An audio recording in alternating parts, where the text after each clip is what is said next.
আমন্ত্রণ দুপুরে বাংলাদেশের শুরুতে জানিয়ে দেব শিরোনামগুলো। খালেদা জিয়ার শারীরিক অবস্থার উপর নির্ভর করছে লন্ডন নেওয়ার সিদ্ধান্ত।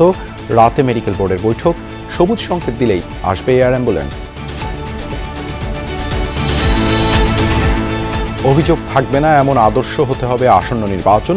রংপুরে মতবিনিময় সভায় পররাষ্ট্র উপদেষ্টা। আইনশৃঙ্খলা পরিস্থিতি স্বাভাবিক রাখাই গুরুত্বপূর্ণ। আদর্শ নির্বাচন হতে হবে যেটাতে কারো কোনো কমপ্লেন থাকবে না, এবং সেক্ষেত্রে আইনশৃঙ্খলাটা খুব গুরুত্বপূর্ণ।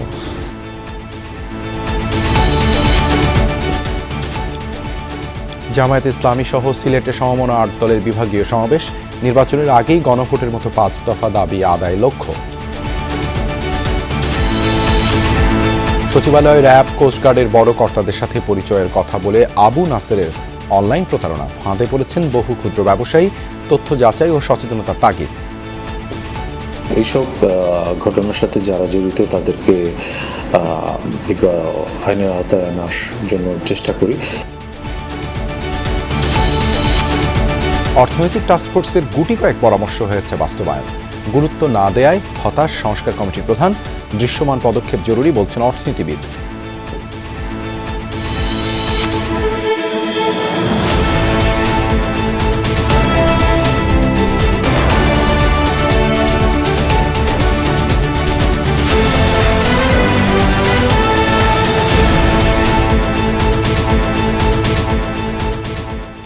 দেখছিলেন শিরোনামগুলো। এছাড়াও দেশ বিদেশের আরও খবর নিয়ে দুপুরে বাংলাদেশে আপনাদের সাথে আছি আমি দেবাশিস রঞ্জন সরকার।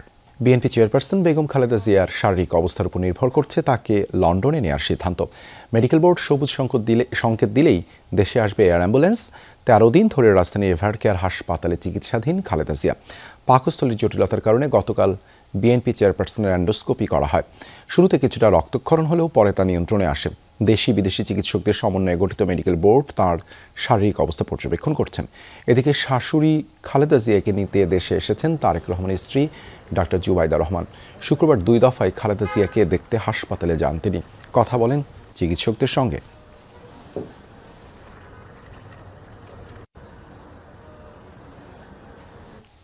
রাজধানীর এভারকেয়ার হাসপাতালের সামনে আছেন সহকর্মী হাসান মিসবাহ। খালেদা জিয়ার শারীরিক অবস্থার খোঁজ খবর রাখছেন তিনি। মিসবাহ, বিএনপি চেয়ারপারসনের স্বাস্থ্যের অবস্থা সম্পর্কে কি কোনো ব্রিফিং হওয়ার কথা রয়েছে? নতুন তথ্য থাকলে জানাবেন। দেবাশিস, বিএনপি চেয়ারপারসন বেগম খালেদা জিয়ার স্বাস্থ্যের অবস্থা আগের মতোই আছে, অর্থাৎ অপরিবর্তিত। আমরা চিকিৎসকদের সাথে কথা বলে যেটুকু জেনেছি যে তিনি আগে থেকে যে ধরনের সমস্যায় ভুগছিলেন, অর্থাৎ হার্ট, লিভার, কিডনি, এই সমস্যাগুলো আছে। ফুসফুসের সংক্রমণ কিছুটা কমেছে বলে আমরা জানতে পেরেছি। তবে গতকালকে তার পাকস্থলীর সমস্যার কারণে অ্যান্ডোস্কোপি করা হয়েছে। আর সেই অ্যান্ডোস্কোপির পরে 48 ঘন্টার অবজারভেশনে তাকে রাখা হয়েছে। চীন এবং যুক্তরাজ্যের চিকিৎসকদের সমন্বয়ে বাংলাদেশের চিকিৎসকরাও সেই মেডিকেল বোর্ডে আছেন। তারা পুরো চিকিৎসার বিষয়টি তদারক করছেন। আর পুরো বিষয়টি সমন্বয় করছেন ডাক্তার জুবাইদা রহমান। উনি বাংলাদেশে গতকাল এসেছেন। গতকাল 2 বার তিনি খালেদা জিয়াকে দেখতে এসেছিলেন। মেডিকেল বোর্ডের সদস্যদের সাথে তিনি বৈঠক করেছেন। আজকেও তার একটু পরে এখানে হাসপাতালে আসার কথা। আর আমরা যতদূর জেনেছি যে পুরো মেডিকেল বোর্ড আজ সন্ধ্যা নাগাদ তারা বসবেন এবং খালেদা জিয়ার চিকিৎসার যে আপডেট সেটি দেশবাসীকে তারা অবহিত করবেন। পাশাপাশি এটিও হয়তো তখন জানা যাবে যে তাকে বিদেশ নেয়ার যে বিষয়টি। আমরা জানি যে কাতার সরকারের পক্ষ থেকে একটি এয়ার অ্যাম্বুলেন্স বাংলাদেশে পাঠানোর কথা। আজ বিকেলে সেটি আসার কথা। এখন পর্যন্ত সেটির আসলে কোনো আপডেট আমরা পাইনি। আগামীকালকে খালেদা জিয়াকে নিয়ে লন্ডন যাওয়ার কথা ছিল। এর আগের যে সংবাদ সম্মেলনে বিএনপির পক্ষ থেকে যা জানানো হয়েছে সেইটুকু তথ্য এটি। তবে তার পুরো বিষয়টি নির্ভর করছে খালেদা জিয়ার শারীরিক অবস্থার উপরে। যদি চিকিৎসক অর্থাৎ মেডিকেল বোর্ড যদি পরামর্শ দেয় যে তাকে নেওয়া যাবে, সেক্ষেত্রে আসলে তখন চিকিৎসকরা সেটি জানাবেন। কারণ বিমানে উড্ডয়ন করবার মতো একটি শারীরিক সক্ষমতা লাগে যাকে এয়ার অ্যাম্বুলেন্সে নেওয়া হবে। সেই অবস্থায় খালেদা জিয়া আছেন কিনা সেটি আসলে মেডিকেল বোর্ড জানাবে। আমরা সেটির অপেক্ষায় যে আনুষ্ঠানিকভাবে বিএনপির পক্ষ থেকে হয়তো আজ সন্ধ্যায় সেই বিষয়টি স্পষ্ট করা হবে যে কখন খালেদা জিয়াকে উন্নত চিকিৎসার জন্য লন্ডনে নেওয়া হবে। দেবাশিস। মিসবাহ, ধন্যবাদ আমাদের সাথে যুক্ত হওয়ার জন্য। আসন্ন নির্বাচনটি আদর্শ নির্বাচন হতে হবে, যা নিয়ে কারও কোনো অভিযোগ থাকবে না। এক্ষেত্রে আইনশৃঙ্খলা পরিস্থিতি স্বাভাবিক রাখার বিষয়টি খুব গুরুত্বপূর্ণ বলে জানিয়েছেন পররাষ্ট্র উপদেষ্টা তৌহিদ হোসেন। সকালে রংপুর জেলা প্রশাসকের সম্মেলন কক্ষে জেলা ও পুলিশ প্রশাসনের সাথে মতবিনিময় সভা শেষে এসব কথা বলেন তিনি। তৌহিদ হোসেন বলেন, নির্বাচনে হেরে যাওয়ার সম্ভাবনা থাকলে ভোট কেন্দ্রে অনেকেই গণ্ডগোল করার চেষ্টা করতে পারে। সেজন্য আইনশৃঙ্খলা বাহিনীকে প্রস্তুত থাকতে হবে বলেও জানান তিনি। মতবিনিময় সভায় জেলা প্রশাসক, পুলিশ সুপার সহ অন্যান্য কর্মকর্তারা উপস্থিত ছিলেন। আমার বন্ধু, উনিও পরিকল্পনা করছেন। এটা একটা আদর্শ নির্বাচন হতে হবে যেটা থেকে কারো কোনো কমপ্লেন থাকবে না, এবং সেক্ষেত্রে আইন শৃঙ্খলাটা খুব গুরুত্বপূর্ণ। কারণ যেই ক্যান্ডিডেটের হারার সম্ভাবনা, তিনি কিন্তু সবসময় গণ্ডগোল সৃষ্টি করার চেষ্টা করতে পারেন, এটা মনে রাখতে হবে। সেটা মনে রেখেই আমি আশা করি যে যথেষ্ট ব্যবস্থা নেওয়া হবে। জাতীয় নির্বাচনের আগে গণভোট সহ 5 দফা দাবিতে সিলেটে সরকারি আলিয়া মাদ্রাসা মাঠে চলছে জামায়াত সহ সমমনা ইসলামী 8 দলের বিভাগীয় সমাবেশ।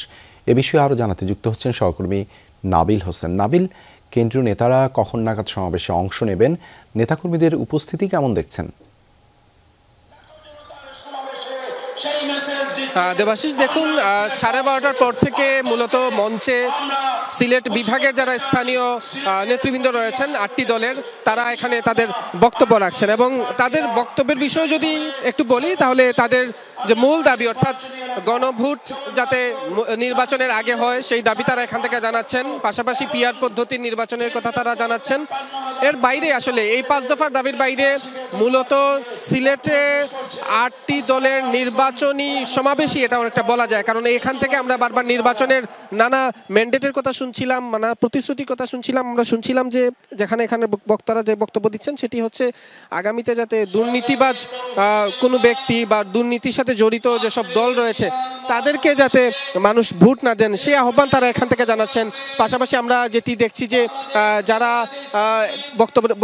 বক্তব্য দিচ্ছেন, তারা বলছেন যে আগামীতে বাংলাদেশে যাতে একটি ইসলামী সরকার আসলে প্রচলন করা যায়, সেই কথাগুলোই সেই প্রত্যাশাগুলোই আসলে তাদের বক্তব্যে উঠে আসছে। এই মুহূর্তে স্থানীয় যারা নেতৃবৃন্দ, তারা এখানে বক্তব্য দিচ্ছেন। দুপুর 1টার পর কেন্দ্রীয় নেতৃবৃন্দ, অর্থাৎ 2টার দিকে আসলে কেন্দ্রীয় নেতৃবৃন্দ এই সমাবেশ স্থলে এসে পৌঁছাবেন, এবং 2টার পর থেকেই জামায়াত ইসলামীর আমির ডক্টর শফিকুর রহমান সহ ইসলামী আন্দোলন, নেজামি ইসলাম, খেলাফত মজলিস, বাংলাদেশ খেলাফত মজলিস সহ অন্যান্য যে কেন্দ্রীয় নেতৃবৃন্দ আছেন দলগুলো, তারাও নেতৃবৃন্দ কিন্তু এখানে এসে উপস্থিত হবেন এবং তারা 2টার পর থেকে বক্তব্য রাখবেন। ইতিমধ্যে আমরা দেখেছি যে সমাবেশ স্থলে ছোট্ট ছোট্ট মিছিল নিয়ে যারা নেতাকর্মীরা তারা এসে উপস্থিত হতে শুরু করেছেন।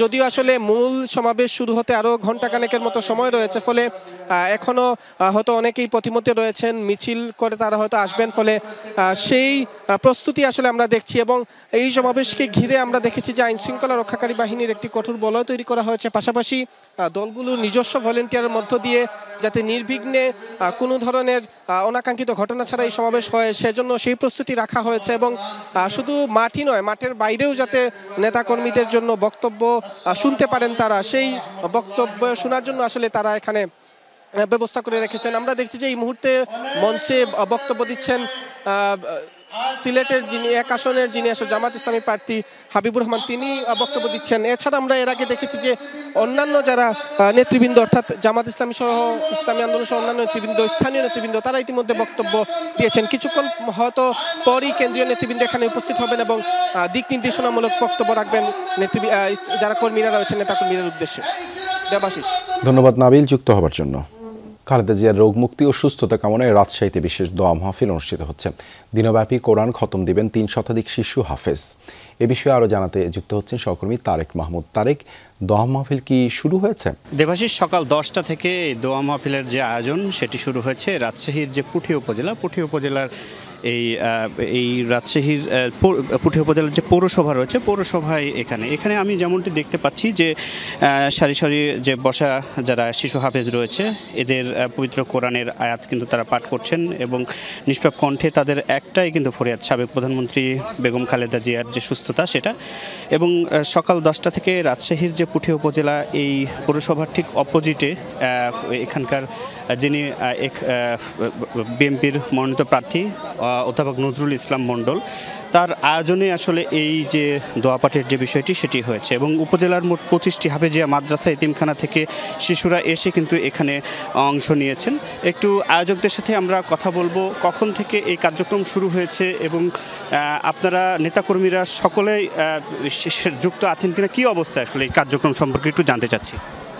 আমরা এই কার্যক্রম করেছি, আমাদের শিশুদের আল্লাহ পছন্দ করে, যার এই বিশ্বাস থেকে আমরা শিশুদের নিয়ে এসে এখানে কোরআন খতম 100 বার কোরআন খতম দেওয়াচ্ছি আর কি, যাতে আল্লাহ রাজি খুশি হয়ে আমাদের দেশনেত্রী বেগম খালেদা জিয়াকে অতি দ্রুত সুস্থ করে দেন। ধন্যবাদ আপনাকে। দেবাশিস, দেখছেনই যে শত শত শিশুরা তারা সকাল থেকে আসলে এই পবিত্র কোরআন পাঠ করছেন এবং এখন পর্যন্ত আমি যতটুকু দেখতে পাচ্ছি যে এই রাজশাহীর পুঠি উপজেলায় মোট 300 শিশু 100 বার করে কোরআন খতম কিন্তু তারা করছেন এবং দুপুর পর্যন্ত কিন্তু এই কার্যক্রম চলবে এবং খতমে অংশ নেওয়ার শেষে কিন্তু বিশেষ দোয়া সেটি অনুষ্ঠিত হবে এবং এখানে মাদ্রাসার বিভিন্ন শিক্ষক থেকে শুরু করে এলাকাবাসী সাধারণ মানুষ কিন্তু এসেছেন। বলা যায় যে এই অঞ্চলের শুধু বিএনপি অঙ্গ সংগঠন নাই, সাধারণ মানুষ এবং বিভিন্ন যে মাদ্রাসার এবং মসজিদের যে যারা হাফেজ রয়েছেন তারা এসেছেন। এসে সাবেক প্রধানমন্ত্রী বেগম খালেদা জিয়ার যে আশু রোগ মুক্তি কামনায় বিশেষ যে কোরআন খতমের যে বিষয়টি এবং বিশেষ যে দোয়া সেটি এই রাজশাহীর যে পুঠিয়ায় সেটি অনুষ্ঠিত হচ্ছে এবং এই কোরআন খতম শেষে কিন্তু যে বিশেষ দোয়া সেটি কিন্তু করা হবে এই পুঠিয়াতে। দেবাশিস, ধন্যবাদ তারেক যুক্ত হবার জন্য। সচিবালয় ঢাকা বিশ্ববিদ্যালয়ের মতো বড় সব দপ্তর প্রতিষ্ঠানে চাহিদা মতো পণ্য সরবরাহ করেন তিনি। র্যাব, কোস্টগার্ডের মতো সংস্থাও আছে এই তালিকায়। সব বড় কর্তা ব্যক্তির সাথে ভালো সখ্যতা, বিশ্বাসযোগ্যতা প্রমাণে সামাজিক যোগাযোগ মাধ্যমে এমন প্রচারের কমতি নেই এতটুকু। আর সেই বিশ্বাসের ফাঁদে পড়ে নিঃস্ব হয়েছেন অনেক ক্ষুদ্র ব্যবসায়ী। আদতে এর সবই ছিল আবু নাসের নামে এক প্রতারকের কৌশলী প্রতারণার ফাঁদ। অনলাইন প্রতারণার গল্পের বাকিটা থাকছে সহকর্মী তানভীর মৌসুমের রিপোর্টে। আমার বাচ্চার জন্য আমি ডাক্তার কিনতে পারছি, তার দুধের ব্যবস্থা করতে পারতেছি। আমার বাবা মা অসুস্থ, ছোটো কাজ করে যে আমি তাদেরকে সাপোর্ট দিব ওই পরিবেশটাও নাই। এভাবেই নিজের দুর্দশার ব্যাপারে যমুনা টিভিকে জানাচ্ছিলেন সর্বশান্ত তরুণ উদ্যোক্তা। স্রেফ একটি ফেসবুক পোস্ট যার জীবনটাকে তছনছ করে দিয়েছে। জীবনযুদ্ধের পথটা সহজ করতে চাকরির পাশাপাশি মাংস আর ডিমের ব্যবসা করতেন এ ব্যক্তি। ভালোই চলছিল দিনকাল, কিন্তু সেই যুদ্ধটা আরো কঠিন করে দিল এক ব্যক্তির প্রতারণা। এ ব্যবসায়ী 2 দিনে মাংস ও ডিম সরবরাহ করেছেন প্রায় 7 লাখ টাকার, কিন্তু পাননি 1টি টাকাও। যখন পথে বসার জোগাড় তখন প্রতিকারের আশায় আইনি পদক্ষেপ নেন তিনি। প্রতারক আবু নাসেরের বিরুদ্ধে হয় মামলা, জারি হয় গ্রেফতারি পরোয়ানা। তবে ভুক্তভোগীর অভিযোগ আইনি লড়াইয়ে কাঙ্ক্ষিত সহযোগিতা করেনি আইন শৃঙ্খলা বাহিনী। আমি আজকে যদি ওনাদেরকে ধরে নিয়ে আসলাম, দেখা গেল পরের দিন টাকা পয়সা দিয়ে তারা বের হয়ে গেল, এটা তো তার কোনো সমাধান হবে না। আমি তাকে বললাম যে আসলে ভাই আপনিই তো বলছিলেন যে মামলাটা যদি আমি কোর্টের মাধ্যমে করি তাহলে আমি ওয়ারেন্টি ইস্যু যদি করতে পারি তাহলে আপনারা ধরে আনতে পারবেন, কিন্তু এখন তো কথাটা ঘুরে গেল। এই আবু নাসেরের প্রতারণার কৌশলটা অন্যদের চেয়ে খানিকটা ভিন্ন। সরাসরি সাক্ষাতের সুযোগ নেই, প্রতারণার কাজটা করে তার ম্যানেজাররা। ট্রেড লাইসেন্স ও ভ্যাট রেজিস্ট্রেশন সার্টিফিকেট সহ ব্যবসায়ীদের যেসব প্রয়োজনীয় কাগজপত্র দেখানো হয় তার সবকটি ভুয়া। একই অবস্থা ডকুমেন্টের QR কোডেরও। পিডি গ্রোসারি নামে একটা পেজ থেকে আমাদের সাথে একজন ব্যক্তি যোগাযোগ করে, ওনার নাম হলো আবু নাসের। আমি তখন খুব আগ্রহ প্রকাশ করি, যেহেতু সরকারি প্রতিষ্ঠানে ওনারা সাপ্লাই দেন, ট্রেড লাইসেন্সটাই জাস্ট ফার্স্টে দেখি অথেন্টিক হয়তো তাহলে ওনাকে প্রোডাক্টটা দেওয়া যায়। আমি আর ওনার অফিসটা ভিজিট করিনি। প্রতারণার এমন অভিযোগের পর অভিযুক্তকে খোঁজার চেষ্টা করি আমরা। বেশ কয়েকবারের চেষ্টায় ফোনে পাওয়া যায় তাকে, তবে এসবের দায় দিলেন ম্যানেজারের ঘাড়ে। যে ছেলেটা আমার এই মালগুলো নিচ্ছে সে আমি নিজে তার বিরুদ্ধে নিজে মামলা করছি। সে তার সাথে মালামালগুলো নিয়ে নিজের ইচ্ছা মাফিক ভাবে সব সেল করে ফেলছে, নিজের মতো করে সবকিছু নিয়ে লাফাত্তা হয়ে গেছে। ওর মতো আমার আরো 2-3টা ম্যানেজার ছিল ঢাকা শহরে, 2-3 জনে আমার সাথে এরকম করছে, বিনিময়ে আমি ফেসে গেছি। এবার অভিযুক্ত ম্যানেজারের সাথে কথা হলে তিনি পুরো দোষ চাপালেন আবু নাসেরের উপর। আপনাকে কনভিন্স করবে, কনভিন্স করার পরে বললাম মালটা অমুক জায়গায় দিয়ে আসবেন, আমার ম্যানেজার রিসিভ করবে। কারণ যে আমি গিয়ে রিসিভ করলাম, রিসিভ করার পরে আমার কাছে আরেকজন পাঠাবে যে যাও তুমি মালটা ডেলিভারি দিয়ে আসো। ও আইসা মাল কই যাবে না দেবে, ও আইসা ডেলিভারি দেয়। এ এত গেল সব হারানো একজনের গল্প। এমন করুণ গল্পের আরও একাধিক চরিত্রের সন্ধান মেলে, যাদের কাউকে সচিবালয়ের ক্যান্টিন, কাউকে র্যাব 4 ও র্যাব 10-এ সরবরাহের কথা বলে হাতিয়ে নেওয়া হয়েছে লাখ লাখ টাকার খাসির মাংস ও ডিম। ব্যবসায়ীরা অভিযোগ করেন আবু নাসের ও সহযোগীরা সংঘবদ্ধভাবে প্রতারণার কাজটি করে আসছে দীর্ঘদিন ধরে। র্যাব 4-এর কথা বলছে, র্যাব 10-এর কথা বলছে, এই জন্য আমরা বিশ্বাস করছিলাম। সে আবার আমাকে সচিবালয় সব ঘুরে ঘুরে দেখাইলো, এমনভাবে দেখাইতেছে যে রিয়েলি মনে হচ্ছে যে সচিবালয় সে আসলে ভালো একটা বিজনেসম্যান। মার্কেট প্রাইস আছে 10 টাকা, সে আমার কাছ থেকে বাকিতে 12 টাকা কিনবে এবং এই প্রোডাক্টটা সে আবার মার্কেট প্রাইস 10 টাকা, সে 8 টাকায় নগদে বিক্রি করে। শুধু খাদ্যপণ্য নয়, ইট বালিও ছাড় পায়নি নাসিরের প্রতারণা থেকে। তেমনই একজন কামরুজ্জামান, তিনি জানান এক গ্রাহককে বালু সরবরাহের নৌযান ভাড়া দেওয়ার দায়িত্ব নেন আবু নাসের। কথা মতো প্রতারককে ভাড়াও পরিশোধ করা হয়, কিন্তু বালু উত্তোলনকারী সেই নৌযান আর নির্ধারিত ঠিকানায় পৌঁছায়নি। আমার বলগেট ওখানে দিব না, কেন? আমার বলগেট দিলে ওনারা বিক্রি করে খাইয়ে ফেলাইবো। তাইলে আমি বললাম যে টাকাটা দিয়ে দেন, দিচ্ছি করে আর দেয় না। এই ম্যানেজারগুলোও ওর সাথে প্রতারণার সাথে জড়িত। ওই ম্যানেজারগুলো এসে এমনভাবে আপনাকে উপস্থাপন করবে যে সে নাসিরের দ্বারা প্রতারিত হয়েছে। প্রযুক্তিবিদরা বলছেন ভার্চুয়াল জগতে লেনদেনের ক্ষেত্রে তথ্য যাচাই জরুরি। সেক্ষেত্রে বিভিন্ন অনলাইন টুলসের সাহায্য নেওয়ার পরামর্শ দেন তারা। ভার্চুয়ালি যে বিভিন্ন যে সবকিছু আপনি বিশ্বাস করবেন না, তার সাথে কিছু ডকুমেন্টারি রিলেটেড আপনাকে যাচাই করতে হবে। ইজ লাইক আপনাকে একটা ট্রেড লাইসেন্স দিল, এই ট্রেড লাইসেন্সের নাম্বার দিয়ে কিন্তু আপনি সিটি কর্পোরেশনের ওয়েবসাইটে আপনি যাচাই করতে পারবেন এই ট্রেড লাইসেন্সটা সঠিক কিনা। পুলিশও বলছে এক্ষেত্রে সচেতনতার বিকল্প নেই। মামলা কোন রেজিমের সেটা কোনো বিষয় নেই, মামলাই আমরা যে কোনো ধরনের ফৌজদারি মামলা গুরুত্ব দিয়ে তদন্ত করি এবং এইসব ঘটনার সাথে যারা জড়িত তাদেরকে আইনের আওতায় আনার জন্য চেষ্টা করি। যদি কেউ সুনির্দিষ্ট অভিযোগ প্রদান করেন সেক্ষেত্রে আমরা অবশ্যই আইনিভাবে সহায়তা করব। তবে শুধু সচেতনতাই নয়, চলতি বাজার দরের চেয়ে বেশি মূল্যে পণ্য বিক্রি করে মুনাফা করার যে লোভ, সেটিও সংবরণ করার ব্যাপারে জোর দিলেন তিনি। তানফির মৌসুম, যমুনা নিউজ, ঢাকা। বিএনপির সাবেক সহ সাংগঠনিক সম্পাদক নাসির উদ্দিন আহমেদ পিন্টুকে হত্যার অভিযোগে সমর্থকরা তুলেছেন বিচারের দাবি। তাদের অভিযোগ, বর্তমান আইজিপি বাহারুল আলম এই হত্যাকাণ্ডে জড়িত। শহীদ পিন্টু স্মৃতি সংসদের ব্যানারে প্রেস ক্লাবের সামনে শনিবার সকালে এই বিক্ষোভ করেন তারা। বলেন অবিলম্বে আইজিপিকে পদত্যাগ করতে হবে, তাকে বিচারের আওতায় আনার দাবি জানান বিক্ষোভকারীরা। বিটিআর বিদ্রোহে জড়িত থাকার অভিযোগে 2009 সালে গ্রেপ্তার করা হয় নাসির উদ্দিন আহমেদ পিন্টুকে। পরে যাবজ্জীবন কারাদণ্ড দেওয়া হয় তাকে। 2015 সালে অসুস্থ হয়ে হাসপাতালে চিকিৎসাধীন অবস্থায় মারা যান নাসির উদ্দিন আহমেদ পিন্টু। বিক্ষোভকারীদের অভিযোগ, বর্তমান আইজিপি বাহারুল আলম আওয়ামী লীগ সরকারের হয়ে রাজনৈতিক বিরোধীদের বিটিআর হত্যাকাণ্ডে জড়িয়েছেন। সেই নির্মমতার শিকার পিন্টু। ঢাকা বিশ্ববিদ্যালয়ের 2025-26 শিক্ষাবর্ষের ব্যবসায় শিক্ষা ইউনিটের ভর্তি পরীক্ষা অনুষ্ঠিত হলো আজ। কেন্দ্র পরিদর্শনে এসে ঢাবির ভিসি অধ্যাপক ডক্টর নিয়াজ আহমেদ খান বলেন, শিক্ষার্থীদের সুবিধার কথা বিবেচনা করে কেন্দ্রগুলো সারা দেশে বিকেন্দ্রীকরণ করা হয়েছে। এবারের ভর্তি পরীক্ষা নিয়ে বড় কোনো অভিযোগ ছিল না। ঢাকা বিশ্ববিদ্যালয়ে ভর্তি পরীক্ষায় পোষ্য কোটা বাতিলের চলমান আন্দোলন নিয়ে ঢাবি ভিসি বলেন, পোষ্য কোটার বিষয়ে আদালতের রিট মামলা চলমান, আদালত যে সিদ্ধান্ত দেবেন তা পালনে প্রস্তুত আছেন তারা। এবারে ঢাবি ক্যাম্পাসের পাশাপাশি চট্টগ্রাম, রাজশাহী, খুলনা বিশ্ববিদ্যালয় এবং রংপুরের বেগম রোকেয়া বিশ্ববিদ্যালয় সহ মোট 5টি কেন্দ্রে একযোগে পরীক্ষা অনুষ্ঠিত হয়েছে।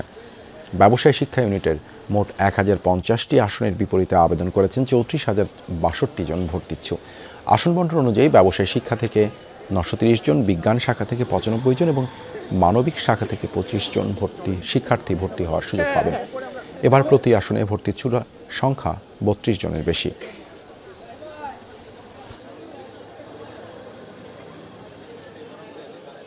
আজকে ছিল আমার ব্যবসায়ী শাখার পরীক্ষা, এরপর কলা ও আইন বিভাগের পরীক্ষা দিব।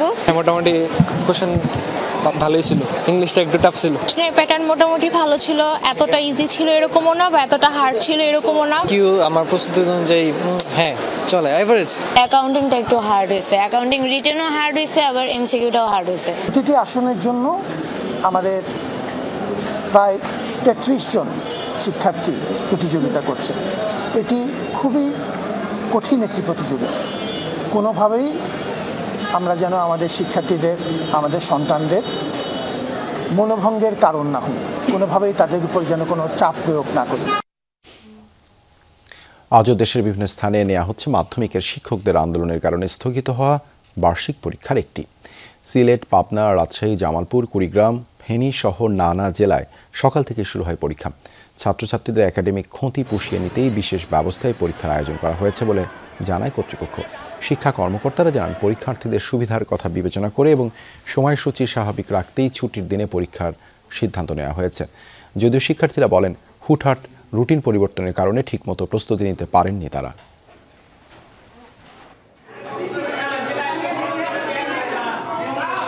আমাদের প্রিপারেশনটা একটু নষ্ট হয়ে গেছে, আমরা সেজন্যই আজকে একটু বাধ্যতামূলকভাবে শিক্ষকদের সম্মান জানিয়ে আমরা এখানে পরীক্ষাটা দিচ্ছি।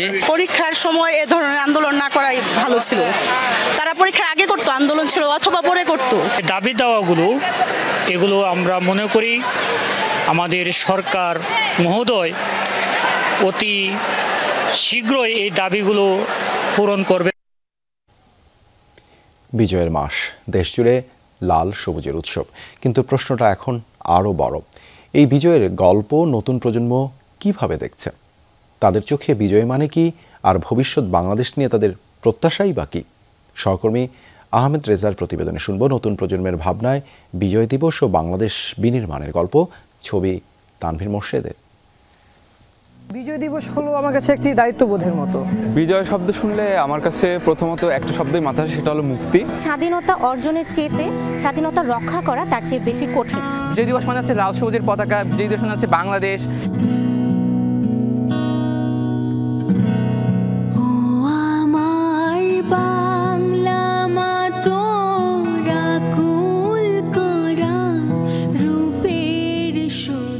দাম দিয়ে কেনা স্বাধীন বাংলার পতাকা, 1,47,570 বর্গ কিলোমিটারের পুরো জমিনটাতেই লাল সবুজের গৌরব। দেশের অগ্রগতি ভবিষ্যৎ যাদের হাতে, সেই তরুণরা বিজয় দিবসকে দেখেন ভিন্নভাবে। এই প্রজন্ম মুক্তিযুদ্ধকে দেখেছে বইয়ের পাতায়, দেখেছে চেতনাধারী ও চেতনা বিরোধীদের বিবাদ। এসবের ঊর্ধ্বে উঠে তাদের স্বপ্ন স্বনির্ভর ও আত্মমর্যাদাশীল একটি রাষ্ট্র গঠন। বাংলাদেশের প্রত্যেকটা মানুষ যাতে এটা ফিল না করে যে আমি চিকিৎসা পাচ্ছি না, বা আমার এখানে চিকিৎসা বলতে কিছু নেই, আমাকে বিদেশ যাওয়া লাগবে। বিজয় দিবসটা আমাদের তরুণদের কাছে একটা আলাদা অনুপ্রেরণা, কারণ এবারের বিজয়টা ৭১-এর সাথে ২৪-এর একটা যোগসূত্র তৈরি হয়েছে। আমরা যে স্বাধীন, তার মানে মূল চেতনা বিজয় দিবসের থেকে এসেছে। আমরা স্বাধীনভাবে চলাচল করতে পারতেছি, স্বাধীনভাবে আমাদের মত প্রকাশ করতে পারছি, আমরা নির্বাচন করতে পারতেছি। যে প্রজন্ম বড় হয়েছে ডিজিটাল বাস্তবতায়, তারা স্বাধীনতাকে দেখে যুক্তি আর মূল্যবোধের দৃষ্টিতে। তাদের কাছে বিজয় দিবস মানে শুধু অতীতকে নয়, ভবিষ্যতের প্রত্যয়, যেখানে থাকবে মানসম্মত শিক্ষা, সমান সুযোগ আর ন্যায় বিচার। শোষণমুক্ত একটা সমাজ গড়তে, একটা স্বাধীন রাষ্ট্র যেখানে কোনো বৈষম্য থাকবে না, সকলেই তার সমান অধিকার, সমান ধর্মমত নিয়ে বেড়ে উঠবে। এই ৩০ লক্ষ মানুষের রক্তে কেনা আমাদের এই বাংলাদেশ, তাই আমি চাই এই বাংলাদেশকে আরো অনেক উঁচুতে নিয়ে যেতে। আমি চাই না আমার বান্ধবী হোক বা আমার প্রতিবেশীরা হোক, তারা এআই এর খারাপ ভিডিওর সম্মুখীন হোক। গবেষণা, প্রযুক্তি, স্টার্টআপ, জলবায়ু অভিযোজন, সবখানে নেতৃত্ব দিতে চায় তরুণরা। তাদের বিশ্বাস, স্বাধীনতার স্বপ্ন তখনই পূরণ হবে যখন মানুষ বদলাবে রাজনৈতিক ও অর্থনৈতিক বন্দোবস্ত। এই বিজয় দিবসের যে মাহাত্ম্য, সেটা আমি আমার ভবিষ্যৎ প্রজন্মের কাছে তুলে ধরবো। আমার দেশের প্রায়োরিটি সর্বপ্রথম, এগুলা বলা সহজ, কিন্তু ইনশাল্লাহ আমি কাজের মাধ্যমে করে দেখাতে চাবো। এই বিজয় চেতনাটাকে ধারণ করে আমি আমার পেশাগত জীবনে এগিয়ে যেতে চাই। ৫৬,০০০ বর্গমাইলের এই দেশে তরুণদের প্রত্যাশাগুলো ছিল ঠিক এমনই, যে প্রত্যাশাগুলো মূলত আগামীর বাংলাদেশের রূপরেখা।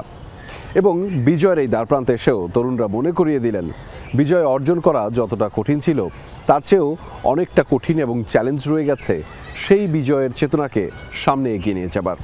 তাই তো বাংলাদেশের তরুণরা বলছেন, বাংলাদেশকে তারা ভালো রাখতে চান তাদের সন্তানের মতো করেই, দুধে ভাতে। আহমেদ রেজা, যমুনা নিউজ, ঢাকা। নাটোরে দুটি শিক্ষা প্রতিষ্ঠানের ভবন নির্মাণ কাজ পুরোপুরি শেষ না হতেই ঠিকাদারদের ৯০% টাকা প্রদান করেছে শিক্ষা প্রকৌশল অধিদপ্তর। অভিযোগ উঠেছে, এই অধিদপ্তরের কর্মকর্তাদের যোগসাজশে কাজ অসমাপ্ত থাকার পরও ১,৪১,৬৫,০০০ টাকা পরিশোধ করা হয়েছে। ১ বছরে সব কাজ শেষ করার কথা ছিল, যা শেষ হয়নি 4 বছরেও। ঘটনা জানাজানি হওয়ায় সেই কাজ তড়িঘড়ি করে শেষ করতে গিয়ে নিম্নমানের কাজ করার অভিযোগ উঠেছে ঠিকাদারদের বিরুদ্ধে।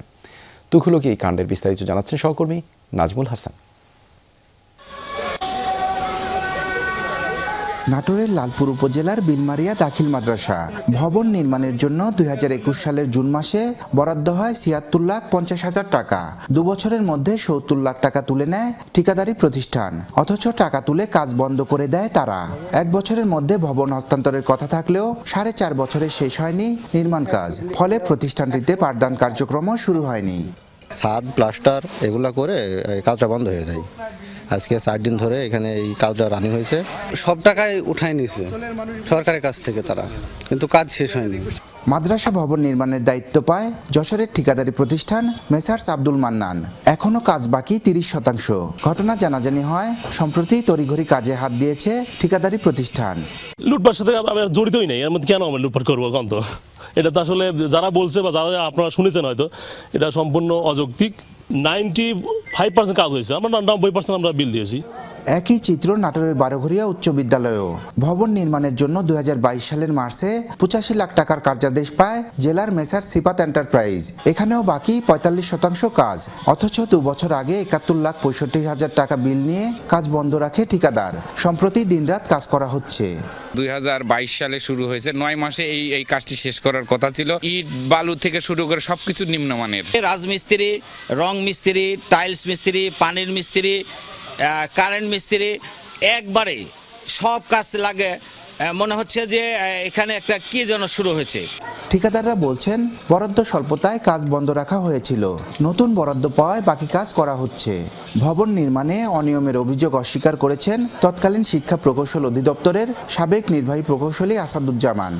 ফান্ড বন্ধ থাকার জন্য আমরা 80% কাজ করে রেখেছিলাম এবং ফান্ড আসার কারণে আমরা বাকি 20% কাজ শেষ করে বাকি টাকা হ্যান্ড ওভার করে বাকি টাকা নিয়ে নেব। আমরা এখন গুণগত মান বজায় রেখে কাজ করা হয়েছে এবং কৃত কাজ অনুযায়ী ঠিকাদারকে বিল প্রদান করা হয়েছে। এখানে কোনো প্রকার অগ্রিম বিল দেওয়া হয়নি। ঠিকাদারদের গাফিলতির অভিযোগ করেছেন বর্তমান নির্বাহী প্রকৌশলী। জানান দায়িত্ব পাওয়ার পর বন্ধ থাকা কাজ শেষ করতে তাগিদ দিয়েছেন তিনি। আমি তো ওই সাইডে 4-5 বার করে যাই এবং আমি কিন্তু ওখানে যে ম্যাটেরিয়ালস মিশাই, তারপর কিন্তু ঢালাই করতে দিই। আমি বলেছি যে কাজগুলো তাড়াতাড়ি শেষ করতে হবে, কারণ অনেক দিন হয়ে গেছে, তাহলে আমি কাজটা বাতিল করবো এবং বাতিল করার জন্য চিঠিও দিয়েছি।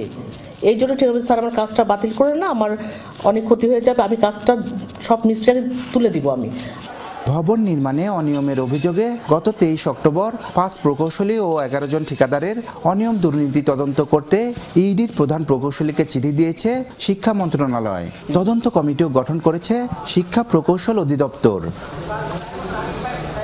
নাজমুল হাসান, যমুনা নিউজ, নাটোর। টেকসই ব্যাংক ব্যবস্থা প্রতিষ্ঠা, সেবা প্রতিষ্ঠানের প্রযুক্তি নির্ভর মনিটরিং কিংবা রেগুলেটরি রিফর্ম কমিশন গঠন, অর্থনৈতিক টাস্কফোর্স কমিটির প্রতিবেদনে ছিল এমন নানা পরামর্শ, কিন্তু বাস্তবায়ন হয়েছে খুবই সামান্য। গুরুত্ব সহকারে আমলে নেয়নি অন্তর্বর্তী সরকার। স্বল্প সময়ে করণীয় বিষয়গুলো থেকেছে উপেক্ষিত। সংস্কার কমিটির প্রধান ডক্টর কে.এস. মুর্শিদ বলেন, উদ্যোগগুলো শুরু হলে পরবর্তী সরকার তা বাস্তবায়নে আগ্রহী হতো। সাবেক তত্ত্বাবধায়ক সরকারের উপদেষ্টা ডক্টর হোসেন জিল্লুর রহমানের মতে, সংস্কার উদ্যোগগুলো বাস্তবায়নে সরকার উদাসীন। গেল 15 বছরে ভেঙে পড়েছে অর্থনৈতিক কাঠামো, ব্যাংক ব্যবস্থায় এসেছে সবচেয়ে বড় ঝড়। উন্নয়ন কাজেও ছিল না স্বচ্ছতা, জনসেবা কিংবা উৎপাদনমুখী শিল্প। সব ক্ষেত্রেই জেগে বসেছে অরাজকতা আর বিশৃঙ্খলা। অর্থনৈতিক কৌশল পুনরুদ্ধারে করণীয় ঠিক করতে গেল বছর টাস্কফোর্স গঠন করে সরকার। টাস্কফোর্সের 520 পাতার প্রতিবেদন তৈরি করে প্রধান উপদেষ্টার কাছে তুলে দেন পরিকল্পনা উপদেষ্টা, কিন্তু সুপারিশ আমলে নেবার ক্ষেত্রে ছিল উদাসীনতা। ব্যাংক ব্যবস্থা শক্তিশালী করতে নানাবিধ সুপারিশ করে টাস্কফোর্স। ঝুঁকি বিবেচনায় ঋণ দেবার কৌশল নির্ধারণ, বাণিজ্যিক ব্যাংকগুলোর কমপ্লায়েন্স বিভাগ শক্তিশালীকরণ, কার্যকর অভ্যন্তরীণ নিরীক্ষা কাঠামো তৈরি, বিএফআইউকে সক্রিয় করা, আর্থিক প্রতিষ্ঠান বিভাগ বিলুপ্ত, অর্থঋণ মামলা সম্পন্ন করতে বিশেষ ট্রাইব্যুনাল গঠন, দেউলিয়া আইন সংশোধন, বাংলাদেশ ব্যাংকের স্বায়ত্তশাসন নিশ্চিতের সুপারিশ করে কমিটি। অর্থনীতির একটা বিশাল অংশ হচ্ছে ক্রিমিনালাইজড। এটার মধ্যে বিভিন্ন ধরনের এলিমেন্ট আছে, including some bad political elements. যারা থ্রেট দেবে, নানা ধরনের উস্কানিমূলক আচরণ করবে, এইগুলো এদেরকে নিবৃত্ত করার জন্য একটা আলাদা ফোর্স থাকা উচিত। অর্থনৈতিক ক্ষেত্রে প্রতিবন্ধকতা সৃষ্টি করে এমন নীতি কাঠামো পরিবর্তন বা সংশোধনে স্থায়ী রেগুলেটরি রিফর্ম কমিশন গঠনের সুপারিশ করে টাস্কফোর্স। জাতীয় রাজস্ব বোর্ড এনবিআরে ওভারসাইট কমিটি গঠন, উৎপাদনমুখী খাতে বিনিয়োগ বৃদ্ধি, রপ্তানি পণ্যের বৈচিত্র্যকরণের সুনির্দিষ্ট সুপারিশ করলেও দৃশ্যমান প্রতিফলন নেই। এনবিআরকে ভেঙে দুই ভাগ করা হলেও তা নিয়ে তৈরি হয়েছে জটিলতা। একটা ইন্ডিপেন্ডেন্ট বডি যারা সার্বক্ষণিকভাবে তারা পলিসিসগুলো রিভিউ করবে, হ্যাঁ, যে ট্রেড পলিসি হোক, অর্থনীতি যে পলিসি হোক, রিফর্ম পলিসি হোক, হ্যাঁ, কোন সেক্টরকে বেশি প্রাধান্য দেব, কোন সেক্টরকে কম দেব। এখন যেটা হয় যে পলিসিস কিন্তু ওই সিস্টেম্যাটিক্যালি এটা কোথাও থেকে আসে না, এটা আসে এগেন কোনো লবি থেকে। সরকারি হাসপাতাল, ক্লিনিক, গ্রামীণ বিদ্যালয়, সড়ক পরিবহনে নৈরাজ্য বন্ধ, বুড়িগঙ্গা নদী রক্ষার ক্ষেত্রে মনিটরিংয়ে প্রযুক্তির ব্যবহার নিশ্চিত করার সুপারিশ করে টাস্কফোর্স। এসব সংস্কারে উদ্যোগ নেয়নি সরকার। একটা জিনিস ধরি আমরা আচ্ছা বুড়িগঙ্গাটা ধরি না কেন, আমরা প্রমাণ করি যে আমরা এটাকে একটা রিহ্যাবিলিটেট করতে পারবো, এটা একটা বলেছিলাম। আমরা বলেছিলাম বিমানের কথা, ঠিক আছে, বিমান আমরা বলি না যে বিমানকে বিলুপ্ত ঘোষণা করো, এটাকে নতুন ব্যবস্থা করো, তা আমি বলেছি যে ঠিক আছে আমরা আরেকটা এয়ারলাইন্স আমরা এখানে চালু করি যেটা সম্পূর্ণ প্রাইভেট সেক্টরকে দিয়ে দেওয়া হবে। বলা হচ্ছে অর্থনৈতিক সংস্কারে সুপারিশগুলো থেকে দৃশ্যমান পদক্ষেপ নেবার দরকার ছিল। আমরা এগুচ্ছি এই শব্দটা এখন বাদ ফেলে দেওয়া দরকার, কারণ আমরা এগুচ্ছি বলেই এক ধরনের আত্মতুষ্টির মধ্যে ঢুকে যাই। আমরা শুধু এগুলি হবে না, আমরা দ্রুত গতিতে এগুচ্ছি কিনা, তো হ্যাঁ রাতারাতি হয় না অনেক কিছু, কিন্তু এটা আবার অজুহাতে যদি ট্রান্সফর্মড হয়ে যায়, এটা বুঝ যদি দেওয়ার চেষ্টা হয় যে আপনারা ধৈর্য ধরেন, রাতারাতি কিছু হয় না, রাতারাতি কিছু হয় না, কিন্তু প্রত্যেক দিন অনেক কিছু হতে পারে। অর্থনীতির বিভিন্ন খাতের সংস্কারে স্বল্পমেয়াদের সুপারিশ বাস্তবায়নে আগ্রহ দেখায়নি কয়েকটি মন্ত্রণালয়। রিমুর রহমান, যমুনা নিউজ, ঢাকা। গাজীপুরের টঙ্গীতে ছিনতাইকারীর ছুরিকাঘাতে এক ব্যক্তির মৃত্যু হয়েছে। সকালে বিআরটি প্রকল্পের টঙ্গী বাজার বাটা গেট এলাকায় ঘটনা ঘটে। পুলিশ ও স্থানীয়রা জানান, ঢাকার কেরানীগঞ্জে বিদ্যুৎ বিভাগে চাকরি করতেন সিদ্দিকুর রহমান। সকালে অফিসের উদ্দেশ্যে বাসা থেকে বেরিয়ে বিআরটি প্রকল্পের উড়াল সেতুর উপর বাসের জন্য অপেক্ষা করছিলেন তিনি। এ সময় কয়েকজন ছিনতাইকারী তার সাথে থাকা নগদ টাকা ও মোবাইল ছিনিয়ে নেওয়ার চেষ্টা করলে বাধা দিলে ধারালো অস্ত্র দিয়ে সিদ্দিকুরকে আঘাত করে তারা। এতে ঘটনাস্থলে মৃত্যু হয় তার। খবর পেয়ে মরদেহ উদ্ধার করে মর্গে পাঠায় পুলিশ। ঘটনার পর পরিবারের পক্ষ থেকে একটি মামলা করা হয়েছে। জড়িতদের গ্রেপ্তারে কাজ করছে পুলিশ। মার্কিন চাপ সত্ত্বেও ভারতকে নিরবিচ্ছিন্ন জ্বালানি সরবরাহে প্রস্তুত রাশিয়া, এমন আশ্বাস দিয়েছেন প্রেসিডেন্ট ভ্লাদিমির পুতিন। দিল্লি সফরকালে ভারতের সবচেয়ে বড় পারমাণবিক বিদ্যুৎ কেন্দ্র কাদানকুলাম নির্মাণে যৌথ প্রকল্পের কথাও জানান। অন্যদিকে অর্থনৈতিক সহযোগিতা বৃদ্ধির লক্ষ্যে দিল্লি মস্কোর মাঝে নতুন চুক্তির ঘোষণা দিয়েছেন ভারতীয় প্রধানমন্ত্রী নরেন্দ্র মোদী। রাশিয়া থেকে জ্বালানি ক্রয় বন্ধে চাপ প্রয়োগে ভারতের উপর মার্কিন শুল্কের খড়গ ঘিরে যখন উত্তেজনা চলছে, তখন রাশিয়ার প্রেসিডেন্ট ভ্লাদিমির পুতিনের ভারত সফর। দিল্লিতে মোদির পাশে দাঁড়িয়ে যুক্তরাষ্ট্রের অবস্থানের তীব্র সমালোচনা করেন পুতিন। যেখানে ওয়াশিংটন নিজেই মস্কো থেকে পারমাণবিক জ্বালানি কিনছে, সেখানে ভারতের উপর বিধিনিষেধের যৌক্তিকতা নিয়ে প্রশ্ন তোলেন তিনি। দিল্লির সংকটময় মুহূর্তে জ্বালানি ইস্যুতে পাশে দাঁড়ানোর ঘোষণা দেন রুশ প্রেসিডেন্ট। জ্বালানি খাতে আমাদের অংশীদারিত্ব সফলভাবে এগোচ্ছে। রাশিয়া একটি নির্ভরযোগ্য জ্বালানি সরবরাহকারী এবং ভারতের শক্তি খাতের উন্নয়নের জন্য প্রয়োজনীয় সবকিছুর উৎস। দ্রুত বর্ধনশীল ভারতীয় অর্থনীতির জন্য নির্বিচ্ছিন্ন জ্বালানি সরবরাহ নিশ্চিত করতে প্রস্তুত আমরা।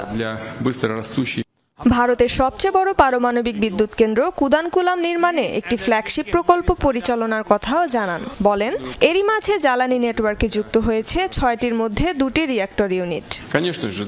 আমাদের দ্বিপাক্ষিক সহযোগিতা শুধু জ্বালানি সরবরাহেই সীমাবদ্ধ নয়। ভারতের সবচেয়ে বড় পারমাণবিক বিদ্যুৎ কেন্দ্র কুদানকুলাম নির্মাণের একটি গুরুত্বপূর্ণ প্রকল্প এগিয়ে চলেছে।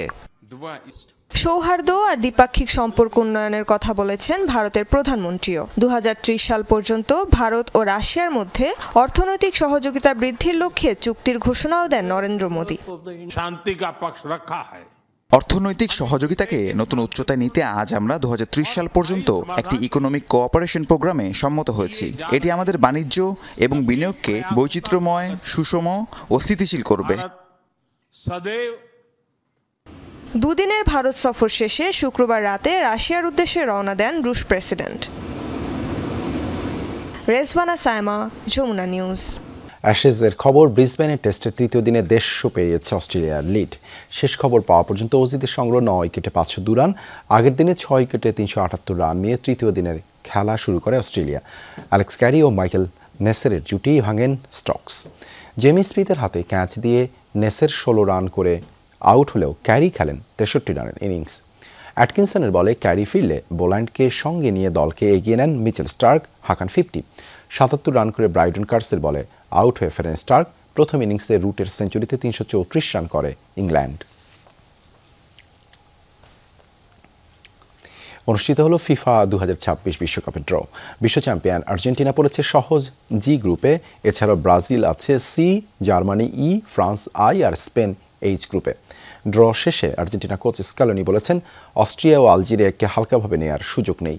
আর ব্রাজিল কোচ অ্যাঞ্চেলেত্তি বলেছেন গ্রুপ সেরা হওয়ার কথা।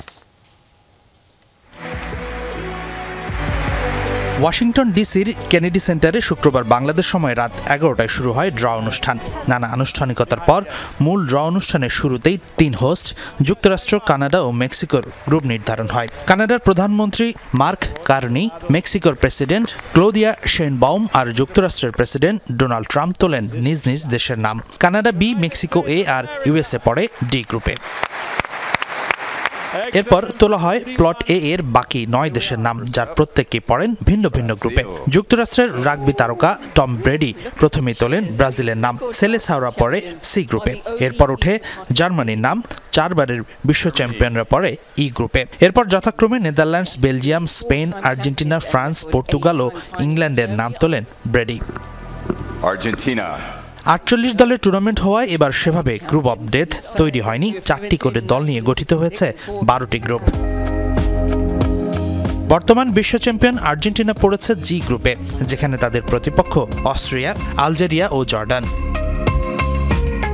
ব্রাজিল সি গ্রুপে তাদের সঙ্গী হিসেবে পেয়েছে মরক্কো, স্কটল্যান্ড ও হাইতিকে।